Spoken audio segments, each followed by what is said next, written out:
Welcome, everyone, and thank you for taking the time out of your day to join us for today's webinar titled How to Hire Global Talent at Zero Cost to You. To kick things off, I'll just introduce myself. I'll be your moderator. My name is Bob Maute. I'm the Senior Vice President of Sales for Skills International, responsible for all sales and sales operations. 25 years in sales leadership and been with the company since the very early days of inception, and very pleased to host all of you on the call today. With that, I want to kick things off. I'd like to introduce two of our contributors to today's webinar. First, I'd like to introduce Mr. Garvin Cole. He is a project manager for HR North and has been working with us for a while. We have a long-standing relationship. I'd like to take the opportunity to give Garvin the chance to speak to the group about some of his experience working with Skills International. Garvin, if you're there, if you want to take this opportunity to share some information with the group. Thank you very much, Bob. HR North and Skills International have had a relationship that likely began back in 2011-2012 with the selection of the Skills International software platform as our online tool to help us match talent to opportunities within our territory. When I started HR North, I worked very closely with one of the co-founders of Skills International, and that was so further our use of this online platform. We also worked very closely with Skills International to pioneer the use of Skills International's virtual job fair software. Software allowed us to showcase available opportunities that our employer partners had in Northern Ontario with potential candidates across Ontario and around the world. Of course, last year when we were starting to hear about Express Entry, as it ended up being called, our relationship with Skills International continued to grow. And, you know, we're really impressed with Skills International's efforts to actively seek out talent that's overseas and to handle the complexities of the Express Entry paperwork. That is just such a huge benefit to us, Ontario. So we've had some great successes with Skills International in the past. We view that the future is going to be, and without Skills International to help us, we think that our effort to try to close this growing talent gap would be hindered. So there you have it. A great partner to work with, and really pleased to feel that HR North is a part of the Skills International team. Garvin, thank you very much, and thank you for assisting us and helping us fill the conference with the people here today. Tremendous opportunity for us to speak with the group. Before I introduce our keynote, let me just cover agenda for today. We'll start out talking about the growing talent gap. And this talent gap exists for all countries, and I think it's not just a matter of if we address the skills labor shortage, it's how urgently we take action to get ahead of the curve. Once we talk about that, we'll go into Express Entry and the new innovative pipeline to bring foreign skilled workers into your workforce. Next, we'll talk about how Skills International can help you, the employer or the employment organization, in leveraging the work that we're doing along to meet your needs. And last but not least, we'll cover next steps and some Q&A. Q&A will be via the chat window in the lower left-hand corner of your screen. Please, as you progress through, anytime you have a question, do not hesitate to post that question to the chat screen. And as we move through the meeting, we'll start to collect those and answer as many as we can during the time that we have. With that, I'd like to introduce Mr. Rohel Khan, the Chairman and CEO of Skills International. He has more than 25 years of experience in HR services and has a tremendous amount of experience and knowledge about Canada, having immigrated to Canada in the 1960s with his father. Rohel, with that, I'll pass the podium to you. Thank you so much, Bob, and welcome everyone. Great to have the opportunity to connect with you during the middle of your day, so really appreciate you taking the time out of a very busy schedule that you all have respectively to listen to kind of the information that we're going to share. And then we thought we'd jump right in with kind of a synopsis globally, right? I think when you pick up, there's probably not a paper that you can't pick up, whether it's the Globe and Mail, whether it's the New York Times, wherever the publications are, where some article, at least a couple of times a week, isn't talking about the global fight for talent. The reality is very simple, right? The developing world needs talent, and a lot of that talent is going to come from the emerging geographies. And that's what we're really talking about here overall. And what we're going to talk to is a global perspective, but taking that global perspective and making it very local. And that's really kind of the focus here in terms of the quote from the Canadian Chamber of Commerce. I think many of you have probably seen many iterations of this. Bottom line on top, it's very simple. In Canada, we're not producing all of the talent that we need in all of the geographies that need it with all of the skills that are required. It's literally that simple. And what we wanted to share with you is just a quick video where we've talked in many of our employer focus groups and employer webinars, where we talk about the need for talent and what the nature of the what I call the burning platform is across the country. And then I think Garvin will provide a little bit of information as well, some latest data that talks about the burning platform that exists within the northern communities as well. So Bob, why don't we share that video?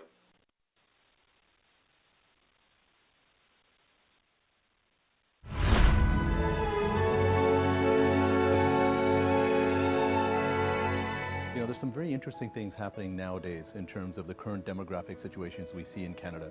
We've got an aging population, we've got declining birth rates, we've got a baby boomer segment that is on the cusp of retiring. In fact, they started to retire, be eligible for retirement in 2010. Through 2022, there's going to be almost 6 million people that come out of the workforce in Canada. That creates a huge gap in talent. What we're focused on at Skills International is helping organizations address that talent, address that gap, but find the best qualified talent, whether it sits in Canada or whether it sits around the world, and bring that talent to organizations in Canada. We've got a turnkey solution that allows us to help organizations end to end. And that's one of the key focus areas for us at Skills International.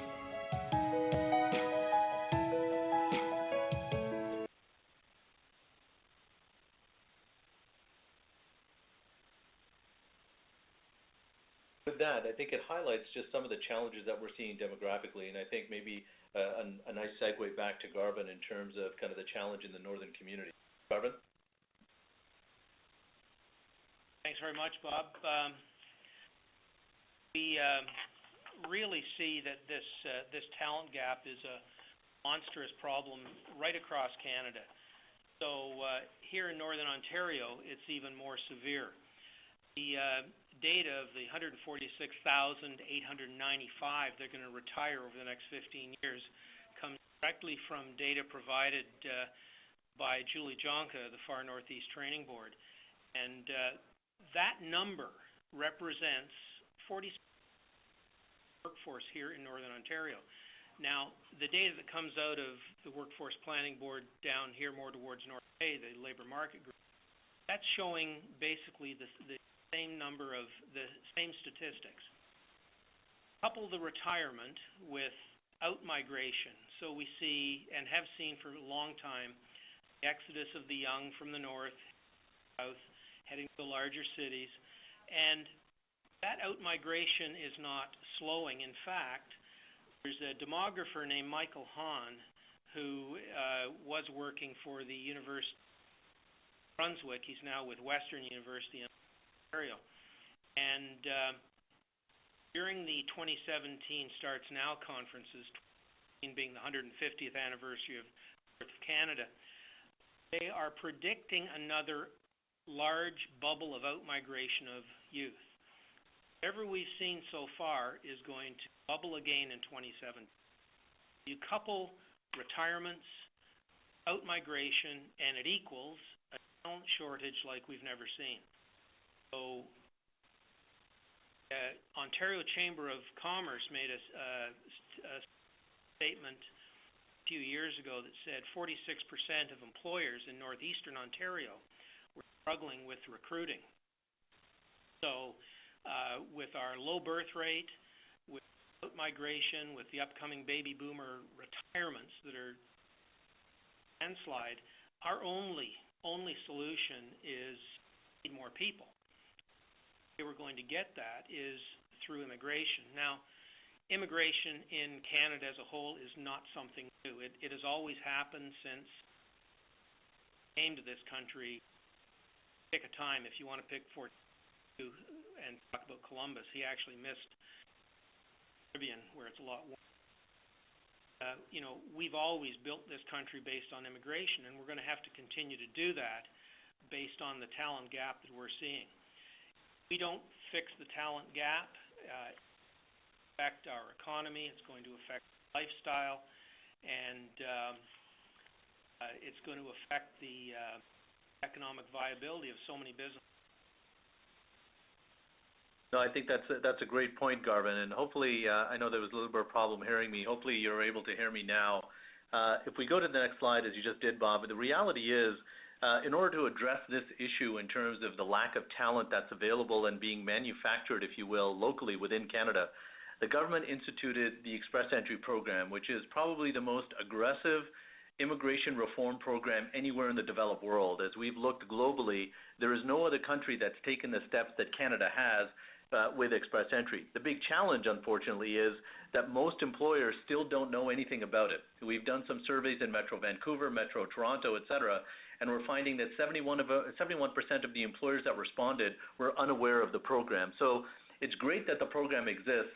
The next step is a challenge to help execute and get traction within the program itself so that we can help employers really solve their issue, which is growing their organizations. And bottom line on top, the real value here is when an employer hires a foreign qualified professional, meaning gives them a job, they literally move that individual to the front of the line for consideration. And under Express Entry, the processes that have been very bureaucratic, very expensive, and very long tenured in terms of time historically are changed dramatically. And we're going to talk a lot about today in terms of the ability for Skills International to serve the needs of the employer end to end in terms of that model. But ideally, it all starts with the employer doing one thing, highlighting and kind of raising your hand with respect to which jobs are hard to fill, and then Express Entry and the partnership through Skills International and HR North will allow us to literally, for those early adopter employers, we will do everything for you end to end. All of the paperwork, all the filing, all of the cost, we'll cover all of that. So what we wanted to start with as well is just to give you a sense of where's this talent coming from. And this is just a quick synopsis of some of the locations that we're talking to. We started our program over a year ago, where in that duration, we've touched well over 40,000 foreign qualified professionals from the Middle East, from the subcontinent, from Eastern Europe. Our focus here is to find the best talent, period. And whether that talent is in any sector, if we go to the next slide, you'll see a representative sampling of just some of the skills that we're talking about with respect to our members. So it runs across all of the major, there's about 12 to 13 different industry sectors that exist in Canada, from education to telecom to professional services to engineering to software to some of the trades, et cetera. We provide access to some of the best qualified talent in the world across all of these different sectors that exist within Canada, because the need is ubiquitous. It is across every single sector. There's not one sector alone that isn't suffering from a lack of talent. And that's going to be really important. As we think about that, what I wanted to share with you is kind of a little bit of a process whereby we highlight those things that are done on behalf of the employers. And as I said, this model for the early adopter employers that we're looking to pilot with coming out of the immigration symposium that was held in Timmins in early June, we committed ourselves and HR North to do a series of pilots where we would focus on helping employers in Northern Ontario and in the northern communities very targetedly find the talent that they need. And the way that we would help them is literally by doing everything that was required to be done short of identifying the gap that the employer has. That's where the employers like yourselves have the opportunity to say, look, HR North, SI, here are the types of skills that I need. Here are the numbers of people that I'm looking for, and we'll even help you write kind of the job postings or those activities, and then from there, do that process end to end at literally zero cost. And that's really important because we understand how complex the program is, but we also understand that for any employer, as well as those in the northern communities, it's more than a full-time job just focused on your business. And what we're trying to do is help you focus on the sustainability of your business such that we can help you with everything else. And if you go to the next slide, we're talking about a very important process that's changed, and that's all around the visa process.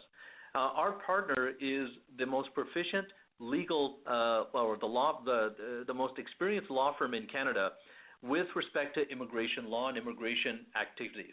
So they've held and done immigration applications, et cetera, tremendously end-to-end for many, many years. And they were selected in particular because of that level of experience. We interviewed over 60 different law firms in Canada before we decided on Matthews, and that selection has been very, very successful for us because as we started to go through the process over the last several months, we're seeing a level of competency and execution that we expected, and it's world-class. And this is really important because this value and this skill is being brought to your front door as an employer.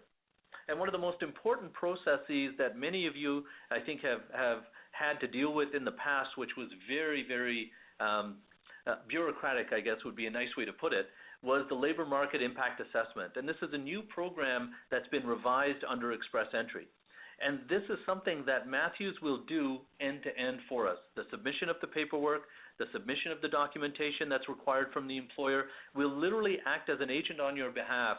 So there's nothing that you have to navigate. There's nothing that you have to do on your own. And our success rate thus far has been 100% in terms of helping employers navigate this very difficult and new process overall. Let's go to the next slide, Bob, and we'll talk about what really are employers looking for. We've done a series of employer focus groups over the last several years where we were talking to Canadian employers and we said, what are the things that are absolutely mandatory when you're thinking about talent, whether it's local, national, or international? They said very simply, there are 4 things that are very critical for us because there have been 4 issues historically that have been problematic. A criminal history that wasn't verified, work experience that couldn't be confirmed, education credentials that couldn't be validated, and ultimately a very strong English proficiency because at the end of the day, they have to be able to communicate to be successful with my clients or internally within my organization. We take care of all of those 4 requirements before any employer ever interviews any one of our members. So the intent here is there's a trademark we've created called Ready for Employment Certified. This Ready for Employment certification happens before any employer talks to any one of our members. And in order to be Ready for Employment certified, all 4 of these major stumbling blocks historically for Canadian employers has been addressed. So when a member or an applicant comes to you for an interview, you actually have the ability to hire them right after that interview because all of their paperwork's been verified, all of their background has been certified, and all of the documentation that's been required in terms of their IELTS, which is their English proficiency, all of those things have been taken care of. Our focus here has been to minimize and effectively eliminate the hiring risk for Canadian employers. And that's the reason we put our members through a stringent process up front. Lastly, when you've done all of this work up front, what it actually does is it greatly speeds up the ability to bring someone from the job offer stage to the hiring stage and ultimately getting them in Canada. Where historically it used to take 8, 10, 12 or more months to get this process done.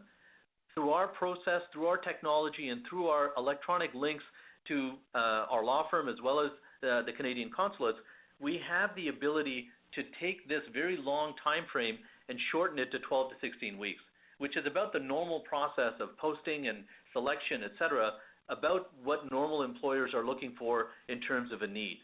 So our focus here is to dramatically increase the speed to hire and effectively do that by eliminating a lot of the work that today or historically has happened post the job offer, and we've actually made that a requirement pre the job offer in terms of vetting and verification and certification overall.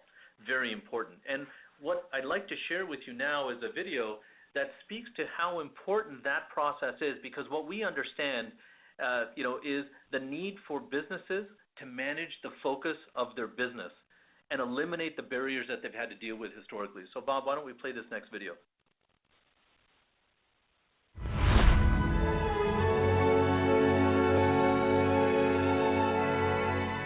Unlike the situation where it's hard to find talent because there's a huge lag in time in terms of getting access to the talent, getting the talent into Canada, etc., our model is very different.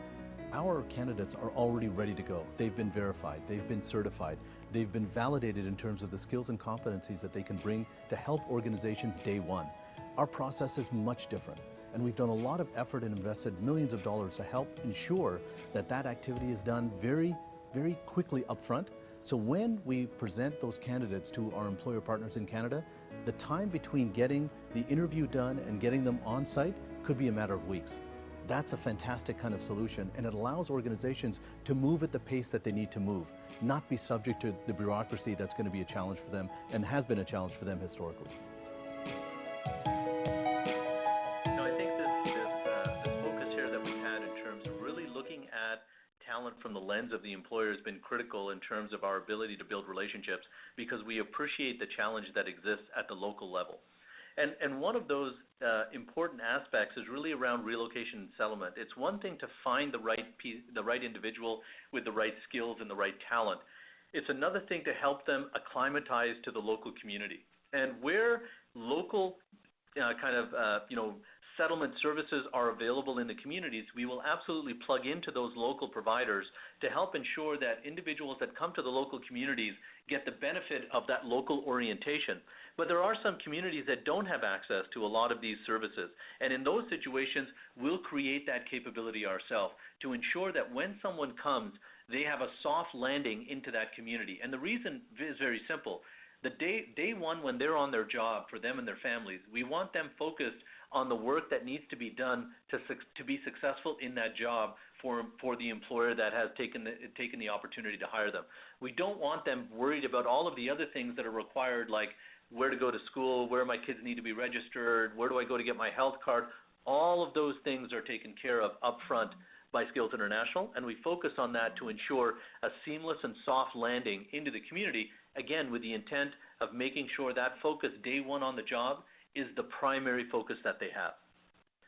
The next slide talks about our career coaching. Our members are not individuals who are desperate for jobs and they're willing to do absolutely anything. They are individuals who are very much focused on a career, and that's extremely important for employers like yourselves, because what you're looking for is someone who's going to join the organization and be a long-term contributor to your organization. The idea is to find the right fit, but the fit isn't just about skill and competency, it's also about their personal orientation. The beauty of this situation is when people come from overseas, they're looking for a place where they can establish roots in a community. They're not being transplanted from Toronto or Montreal or Vancouver or Calgary, Saskatchewan, right? Or Saskatoon, rather. What they're really focused on is, I want to come to Canada, I want to be part of a vibrant community, and I want to lay my roots there. And that drives stability. And I think the opportunity, when you think of foreign immigrants, like Garvin said when we spoke, we're all immigrants into Canada at one time or another. And what we've done is laid our foundation for the family and the roots that we had. The international, foreign qualified professional is looking to do the exact same thing in terms of the communities, and having a career orientation helps ensure the stability of that match and the long-term tenure opportunity that exists in finding that right match. And then lastly, if you go to the next slide, Robert, what we've also talked to our members about is, at a minimum, there needs to be a 1-year plus loyalty commitment. It's extremely important, because one of the issues that we found in our focus groups with Canadian employers is they shared the fact that, I find an immigrant who joins my organization, and then when they find a better job, they leave. And that's been a real issue, because historically, a lot of immigrants who've come to Canada came having to live on their savings in order to then find a job in Canada. And when they ran out of their savings, they effectively took any job they could to just make ends meet. But then when the job that fit their skills and criteria for a career came up, they moved to that opportunity, which was to be expected. This approach and our model is very different because we're starting with people who are looking for a career match at the outset. So they're not in a survival job. They're not desperate for running out of savings. These are individuals who are very successful in their home countries, but are looking to move for the right opportunity. And when they move, looking to make a long-term commitment with that employer. So when we've talked about loyalty commitments, our members have said, look, my loyalty is going to be long-term because when I come to a community and I come to an employer, that employer has given me the opportunity, and that's something that I hold very sacred. So that loyalty is very high. And you see that loyalty very high with foreign qualified professionals, much more so than talent that today exists in Canada, simply because in Canada, we've got individuals who've got family commitments and roots elsewhere in the country potentially, and it's very hard to dislocate or remove those roots once they've been established. Not a challenge when it comes from foreign qualified professionals overall. With that, let me turn it back over to you, Bob, to kind of walk through the process in terms of how we can help employers in terms of those that want to be early adopters into this pilot program. Great. Thank you, Rohel, an excellent overview of the program and the 7 key steps that go into the process we delivered. So let's transition now into next steps and how do you engage or partner with us. I think the key to understanding here is that a partnership with us is very high-touch, hands-on, okay? Our objective is to do the things that are not your core profession, not your core knowledge, so that you can focus on your core business, right? Our Global Talent Advisors will contact you after the conference to speak with you about the information that we shared here and your needs. If you have needs, do you have current jobs that are hard to fill, that have gone more than 30 days? How deep are those challenges and how often are you experiencing them? Right? From there, they'll work with you to ask you to share some of the job descriptions so we can look and we can match those job descriptions against the candidates that we have here today and make sure that we've got highly qualified candidates that fit the needs of what you're looking for based on the job description. We'll search our database and do all of that. We'll also give you access to the database to gain that access on your own if you like. Once we share the job description and you identify a candidate, we will coordinate and schedule the interview with that candidate for you. The time, the place, both the candidate and the employer will receive the invites to connect for the interview. Once you identify a candidate that you are interested in hiring, we'll begin working with you on the labor market impact assessment.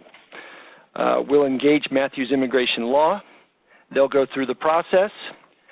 And once the LMIA is received, you extend the job offer to that candidate. And once the job offer is made, Matthews Immigration continues to be involved through the visa filing and all the necessary paperwork, which is critical to the success of getting the candidate here in a time frame that works for you, the employer. We make sure that all the information is there, readily available, okay, and that we can get it filed on time with the necessary information, accurate information, so there are no holdups or delays in getting them there. And then it's scheduling a start date. So with that, I'd like to transition into the next phase of the webinar and start to take questions from the participants on the call. So I'll walk through, take them here, and I thank you for your questions. Please continue to send them in. I'll start addressing them as they come through. So the first question, no cost to employers, but what is the cost to the immigrants? So the cost to the immigrant, yeah, I'll take that one, Bob. What we've built here is a long-term career management model. So our members are members of Skills International until the day they retire at age 65, and it covers them and their spouse. The cost that they have overall for that career management, career coaching, for effectively a 25 to 30-year process is $9,000. So that's the cost, one-time cost only for them. We never charge our members for job matching. We never charge them for visa activities. It's very much around career coaching, career assistance, helping them think about planning their career. And that's really the orientation that we're focused on, and then helping to develop that career plan and execute on that career plan as they progress within their career. And much of that has started already in their home countries as we've developed that career focus with them and helped them even take jobs or take promotional opportunities that have come about over the last year plus while we were launching our model and as we were building out our memberships. So it's activity that happens today, value that they derive today, even in their home country, to lay the foundation for the long-term career aspirations that they have. And it's extremely important. Again, what we're focused on here is making the best match and finding the right opportunities for the employers to match with the right skill sets for those members. Great. Thank you, Rohel. Next question focuses on the LMIA. LMIAs tend to be difficult. How do you support us specifically on the LMIA? Rohel, I'll take that one. Matthews Immigration Law will support all of the employers we work with through the LMIA process, starting with support on the wage analysis process, determining the proper wage that meets the requirements for the LMIA. They'll do the form preparation. They'll support in submission to the Services of Canada to get the LMIA submitted, and then they will provide representation on behalf of the company through the entire process. One of the primary reasons we went with Matthews Immigration was because of the high touch model and their success rate. They're incredibly successful in terms of getting these LMIAs for the employers that they work with, and one of the primary reasons we engaged with them was that. Next question, Rohel, is how do you get education credentials recognized, particularly with professionals like engineering and teaching? No, that's a great question.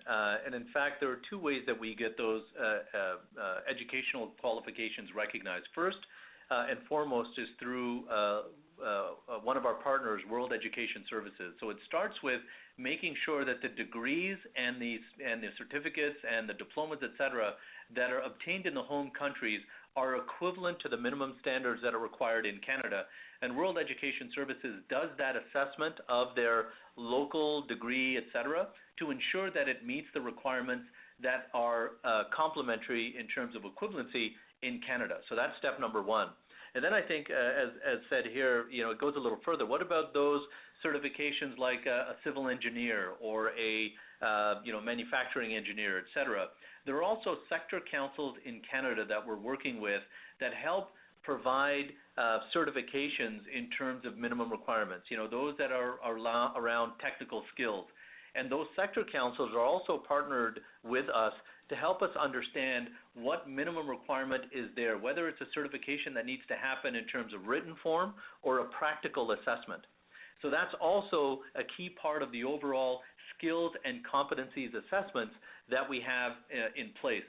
Now, lastly, what is also an opportunity is, and I'll use the example of one of our members who's a professional engineer who's actually on his way to Vancouver. And his background is one, he graduated from an institution in India called IIT, which is the India Institute of Management. It's analogous to Harvard. It's the Ivy League in India, as an example. So his qualifications are of the highest caliber. There's some practical experiences as a professional engineer that he's certified in India with, but needs to be also certified in Canada. Now, as we've talked to employers in Metro Vancouver, their focus was that when he lands, he obviously can't perform as a professional or a P-Eng. He has to gain that certification. But the employers are very eager to have him part of their organization, and during that tenure, allow him the opportunity to write that certification to gain his professional engineering certification in Canada. So there's also the ability, aside from education verification and skills verification in terms of additional, kind of skill activity, to have the relationship whereby the Canadian employer, like they would for any other individual that was being hired in Canada, have the opportunity to support education or certifications, future certifications, that are consistent with their career development and the contribution to that organization by that individual. So those are just three examples, but we're very focused on a lot of the regulated industries, which I think this question is really going to. Canada is a highly regulated country for very good reason, right? We want to make sure people who are coming to Canada are qualified to do the things they need to do when they're serving Canadians or serving Canadian organizations. So that degree of regulatory oversight is something that we're working with each of the professional organizations within Canada to help ensure are involved in that process of certification as well. Hopefully that answers the question. Great. Thank you very much, Rohel. Next question that we have is, how will the interviews be conducted? Let me take that, and actually let me kind of use an example that we're actually working on in Guelph, Ontario, with a local. He's a local hog farmer. In fact, a little bit of background, if you'll indulge me, 20 seconds here. Here was a hog farmer who has a very large family farm, large family business. He has about 900 piglets that are born every 2 weeks, and he was looking for talent. And he posted jobs in Canada and was unable to find anybody to help him in terms of the skills he was looking for. He ended up posting those jobs in partnership with us on the Canada Job Bank. We found many qualified candidates and conducted a series of job interviews. And those job interviews were conducted through a proprietary application we have called Perfect Interview. We can also leverage Skype and other tools, whatever the process is that employers are comfortable with, we can help put in place. If the employers don't have their own technology, we can absolutely leverage ours at no cost to the employer or to the member. And effectively, that creates a dedicated link, as it did for this farmer in Guelph, to connect to the down-selected candidates that he had, in fact, 2 of them from the Philippines, where we coordinated the process, we coordinated the activity and timing, and set up the link where they could connect real-time via video. And in that video is obviously both video and voice. And this farmer connected with them real-time, live, and did the interview via video conferencing. And leveraged our proprietary model to do that, but it could have just as easily have been done through Skype. Or any other kind of video conferencing tool that's available. We're very flexible that way in terms of making sure that those connections happen, but it's important to make those connections happen real time and live face-to-face and simulate a face-to-face environment the best way that you can, because obviously it's way too expensive to bring people to Canada just for that interview process. But here's an example of a very small business in Guelph, had a need. We helped them find the right talent, but then also helped him connect with the talent in terms of the down-selected candidates such that he could make a hiring decision. And now we're working with him and Matthews. We're actually submitted the LMIA document for this farmer, I think it was last Thursday of last week, and expect the individual to be here towards the end of August, which is just under that 3-month window that we've talked about. Thank you, Rohel. Great answer. Let's piggyback off of that. Next question is, do your clients recognize that jobs may be in smaller communities, which is the main makeup of Northern Ontario, not just big cities that the immigrants typically like to go to? Are they truly prepared to be hired in a small town? You know, that's a fantastic question, and it's an extremely important question. And, it was something that, when I was up in Timmins with Garvin and a lot of the folks who represent the northern communities, I kind of shared kind of a story of exactly this conversation. It's interesting, when we all moved, when we as Canadians move to another city, it's an adjustment, right? If I'm moving from Oshawa to Toronto, it's an adjustment. If I'm moving from Calgary to Vancouver, it's an adjustment that I have to make in terms of coming to a new community. Imagine, and I think we can all somewhat appreciate the adjustments that a foreign qualified professional has to make when coming to a new community. Well, that adjustment, quite honestly, is a lot easier in some of the smaller communities because it's more personal, it's more intimate. The community kind of helps wrap their hands around the individual more so than some of the larger, kind of metro centers, which could be slightly more impersonal from that perspective. So when I've talked to foreign, a lot of our members, and I've talked about kind of the best way to integrate into a community. It's also looking at the size of the communities that you want to have your first transition into. And those communities, and I know many of friends and family from my own personal experiences that have come to smaller communities, their ability to land and be productive and assimilate is something that has been easier than, coming into a large center where there's a lot of activity and a lot to adjust to. So our members completely understand, and we're very transparent with that process in terms of there are some large metro areas, there are some great smaller communities. The job opportunities exist everywhere. And if you're going to create a measure of or a degree of success, how do you ensure the best success possible with your first opportunity? Make it in a community that is easily one that you can adjust to, or make it easier to adjust to. Make the opportunity one where you can lay roots and kind of really connect with the community itself, but you're not overwhelmed by the things that are going on within the large communities themselves, because there's a value to being in a large community, but there's a tremendous value being in smaller communities as well. And I spent many years of my life serving smaller communities in my professional career in Canada as well, so I appreciate that firsthand. And that's something that we share very openly with our members, because again, our goal is to have the right match happen, not only for skill and competency, but also in terms of fit.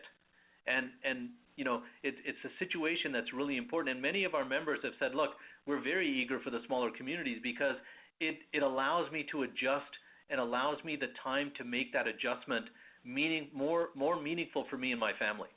And a lot of them come from smaller communities in their home countries. So it's not they're coming just from cities that are 10 million people.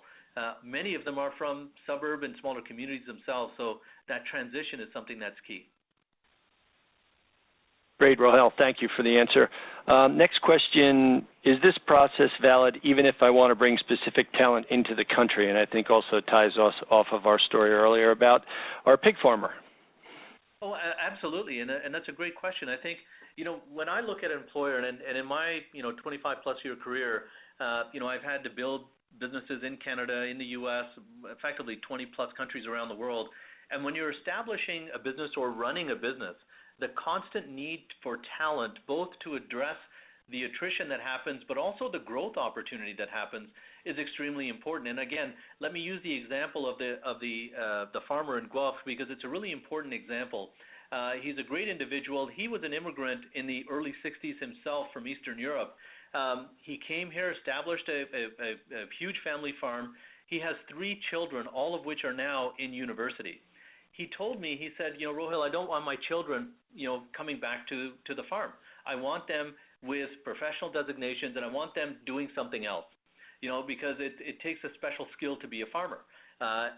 But what he then shared is he said, look, the people that I'm looking to bring into this, into my business are people who eventually, if they execute and perform well, will be the individuals to take over my farm.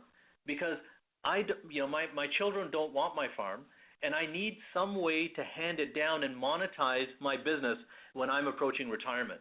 So here's an individual who's had a lot of very thoughtful kind of planning in this exercise. He said, the individuals who are coming are going to run the farm with me. Then over time, I'm going to give them the opportunity to buy my farm and earn out that cost of that acquisition of the farm. So effectively, during my retirement, I'm going to get earnings from the farm. So here's somebody, like most small business owners, right, is thinking about the talent that I need today helps me solve an immediate problem, which is very unique, and it's a combination agricultural, combination veterinarian. Those are the combination of skill sets that the individuals are that he's selected, right? So very unique, kind of a niche skill set. But then his view is that when they come today, they're going to help me address my issue. And his issue was he would have 20% death rate of his piglets within a year, within a week to 2 weeks of being born. He wants to get that down to a single-digit number because that's a tremendous increase in revenue for him. So he knows what he wants to accomplish. He knows the skills he needs to get them accomplished. But now he's thinking about long-term. If they execute effectively and they grow my business, I eventually can monetize that business when I'm approaching and post my retirement. So here's a very long-term view that I was very intrigued by, because he had a very clear view of what he wanted to have today, but how that solving of today's problem really lays the foundation for him when it comes to monetize his business. And when we think about a lot of the northern communities, and as Garvin said at the outset, here's a real opportunity in terms of thinking about monetizing some of the small businesses that exist when it's difficult to find people to buy those. An immigrant who comes in as part of your hiring process, if selected with the right skill, has the potential, as in the case of the farmer in Guelph, to be that same individual who can ultimately take over the business and generate the right kind of earnout, if you will, for the current incumbent owner. So hopefully that gave some good context to a very unique kind of niche skill set that's highly leverageable in terms of this process, and it's exactly the type of people we would look to help organizations find. Excellent detail, Rohel. Really helps to understand how we can leverage the process and the skills that we have here at Skills International. And the next question is around points. We had an example in an earlier slide that said a job offer gives 600 points. How many points are required for a candidate to get an invitation to apply? Great question. And again, this new point system really came about post-January 1, as many of us know.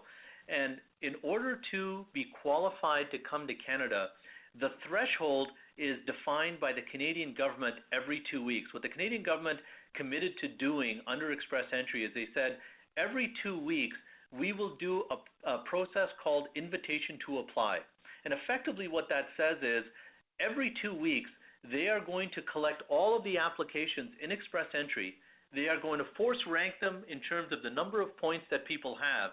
And then they're going to set a threshold that says everybody above X number of points will be provided an invitation to come to Canada. Now that number, initially, the first time they did it at the end of January was about 871. That point value has fluctuated from as high as 890 to as low as 418. So the point value to the question will change. It changes based on some kind of algorithm that only the Canadian government knows and the threshold that they set. From our perspective, what we've helped our members understand is when you're qualified, meaning you have the right kind of education, you have the right kind of English proficiency, and the right kind of age, the right kind of background in terms of work experience, each one of these categories accumulates points. Now, our average members are somewhere between 350 and 450 points within that band, which is very high on the curve because there's two buckets of point totals that are available. There's a 600 bucket point, that is your background, your education, your English proficiency, if you've ever worked in Canada, et cetera, your age, all of those things that historically have been part of the selection criteria in the past. They accumulate up to a maximum of 600. And then there's another bucket of 600 that literally is one question. And that one question is, do you have a job offer in Canada? If the answer is yes, you get an automatic 600 points that automatically gives you an invitation to come to Canada. That's the fundamental difference with how immigration has been done in the past versus this unique approach under Express Entry. When an employer gives a potential candidate a job offer, they automatically qualify for permanent residency, meaning there's none of this visa hassle or temporary work permits or any of the things that have happened historically, which were very painful for organizations and employers to have to navigate. And even today, post-Express Entry, a lot of employers are saying, well, I don't want to talk to a candidate because they don't have a visa to work in Canada. That entire process now has changed because the very fact that you're going to give them a job offer is exactly the thing that gives them that visa. And you as an employer, we will take care of everything on your behalf to execute that. So that's the fundamental thing that has changed in terms of the process, where that job offer gives them automatic 600, and then you add that to the 350 to 450 they already have, and they'll be somewhere close to 1,000 points. They will automatically get selected. And in fact, on the Canadian Immigration website, the CIC website, it says as of December 8th of last year, when the program was being officially presented and launched come January, they said, if you have a job offer, you're guaranteed a visa. And the only way that you will not be guaranteed a visa is if you have criminal history or if you have a debilitating kind of health condition. Well, those two areas for us are already addressed well in advance of the visa process because we've already done the background verification and they've already done their medical. So when it comes to our members being presented as candidates for the employer group that's on the phone, the confidence that you can have is they are who they say they are, they've done what they said they've done, they've been verified, and I just need to focus on, do their skills match what I need, and do their personalities fit my organization? We've taken all of that other risk and eliminated it from the conversation. So that's really kind of the focus here. The points are important because, you know, historically, it's been a real issue in terms of finding the right threshold above which to be selected. But now, post-January 1, if you have a job offer, you're guaranteed a visa. And that's the simple process that's been put in place. Robert? Yes, thank you, Rohel. Another great answer. One more question here as we start to approach the tail end of the call. Maybe we can fit another in. This one is, what are the implications if an employee is terminated during the probation period? What do you require from the employee? The employer, I'm sorry. What do you require from the employer? Yeah, I think the reality is, again, this is not a situation where somebody's coming under a work permit or a temporary visa like it has been in the past, where at times, if the individual didn't work out, there was a requirement from the employer to kind of, you know, ensure that the person was remediated back to their home country or something along those lines, because that was the nature of the visa that was provided. Under Express Entry, the visa is a permanent residency visa. Now, what does that mean? A permanent residency visa is the same as citizenship except for three things. You can't run for public office, you won't get a passport, and you can't vote. But there's no issue where if the person comes, Rohel comes and joins company XYZ, you know, from China, I work 4 months and it's just not working out. And the employer says, sorry, Rohel, you know, this is just not working out, you're going to be let go. There's a process that you have to follow as a normal employer in terms of the, you know, the kind of, you know, firing process. That's the normal process today. But now, Rohel, the candidate, I have the ability to stay in Canada and find another job myself. So there's no other lingering liability that exists on behalf of the employer who was my original employer who helped me get the PR card, if that's where the question is going. The PR card itself, permanent residency, allows the individual qualified professional from overseas to work anywhere in Canada. There's no restriction. And if the job opportunity is one that just didn't work out, then they have the ability to continue to look for work in Canada as part of just a normal, you know, permanent resident. And as part of their membership, Rohel, we would support them in finding that next job also. Absolutely, right. Again, and this is why, a great highlight. I'm glad you tweaked that, Bob.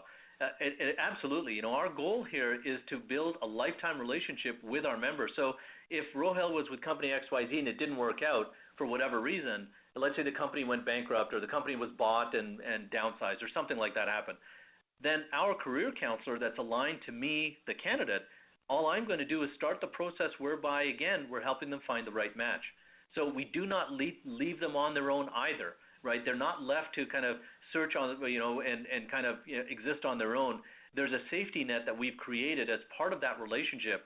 And in fact, it was the reason why we created this model, quite honestly, is because when my father was an immigrant in the early 60s, you know, he didn't have that opportunity, and it was a big struggle for him. And one of the things that was very important as we put this model in place is to make sure that there is someone there to help new immigrants into Canada, but not just kind of help them with one transaction and then disappear. This is a relationship model we've established with our members, not a transaction model. So it's not we're not a recruiting firm that places them and then that's it. We're a career assistance model that says, look, we'll help you build your career, and then we'll help you evolve your career and help you build more skills. I mean, you know, one of the things that we also have is a learning management system that allows them to get access to more skills, all for free based on the fact that they're a member. So a very good, important additional point, Robert. another quick one, how long does the job have to be on the table in Canada? Great question. The government has put in place a process whereby a job has to be listed in the Canada Job Bank. In the past, there was a labor market opinion process that was very convoluted, very long. Employers had to post a job for X number of months in 5 different publications. You know, I'm sure many of you have gone through the pain and anguish of having to even just thinking through that is painful. Now the government changed that. They said, look, for permanent full-time jobs, you post a job on the Canada Job Bank the way you would post it anywhere else, and we're happy to kind of coordinate that posting on your behalf as well. That's also something we can do for employers to help them with that process. You post a job on the Canada Job Bank. Within 28 days, you interview whomever you want. If you can't find a local candidate in Canada in that 28-day period, then you send a note to the Canadian government, and it's one of the I think it's one of the groups within Employment and Immigration. In 10 days, they turn around the approval to hire a foreign qualified professional. So in that first 28-day period, you could very easily have interviewed a foreign professional as well as a local set of candidates. You will force rank those, and you say, look, the only person who fits my need is somebody outside of Canada. If that's the case, on day 29, we submit for you a quick application to Employment and Immigration. They will validate that and come back and say, okay, now on day 39 of the process, so 10 days elapsed time, which is their maximum, could be lower, but let's use 10 days elapsed time, then you have the opportunity to make that offer to the foreign professional on day 39. So the very convoluted process of the past has been eliminated for permanent full-time jobs that are eligible for a PR or permanent residency visa as part of Express Entry's program. Thank you, Rohel. And just to finish up, Rohel, thank you for taking the time and answering all the questions. Much of the feedback that we received was very positive in terms of the questions being answered on point and being very clear. What I wanted to do is just review again next steps. One of our global talent advisors will be reaching out. They will be calling you to find out, get your feedback on the call and see if there's some way that we can help you. Again, provide some feedback in our post-conference survey. You can also post questions there in the survey. There were a number of questions that we did not get to today. If you'd like to post those questions in the survey, we'll make sure that someone follows up with some answers for you. You'll also receive an email that will have a link to a registration page where you can provide information to connect directly with one of our global talent liaisons. It will also have a link to a recording of the webinar. Several people asked if they could get a copy of the presentation. We will provide the link to the webinar so that you can watch it or share it with your coworkers or peers. And you can also go to canadajobs2015.com/employer and download our brochure. If any of those means of connecting with us are not quick enough and you have an extremely urgent need, please don't hesitate to call us at the international toll-free number 844-364-9972 or send an email to info@skillsinternational.com and we'll get back to you right away. Again, thank you very much for taking the time out today to join us on this call. We truly appreciate the questions. They were great questions. Shows that the group was, is very engaged and considering, the challenges that we'll be facing Canadian employers going forward to fill the talent needs out there. And again, it's not a matter of if, it's a matter of how quickly and urgently you start to address this to be ahead of the curve. Because right now we're all fishing from the same talent pool, and there are many countries throughout the world with facing similar challenges to Canada. So the quicker we can get out ahead of this and start to address these needs, the stronger the Canadian economy can be in the future. Thank you again for your time, and we look forward to hearing from you in the future and helping you with your talent needs. Have a wonderful afternoon.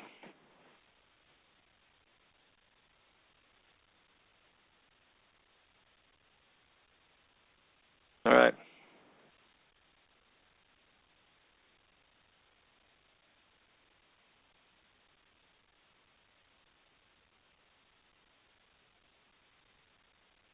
Great questions.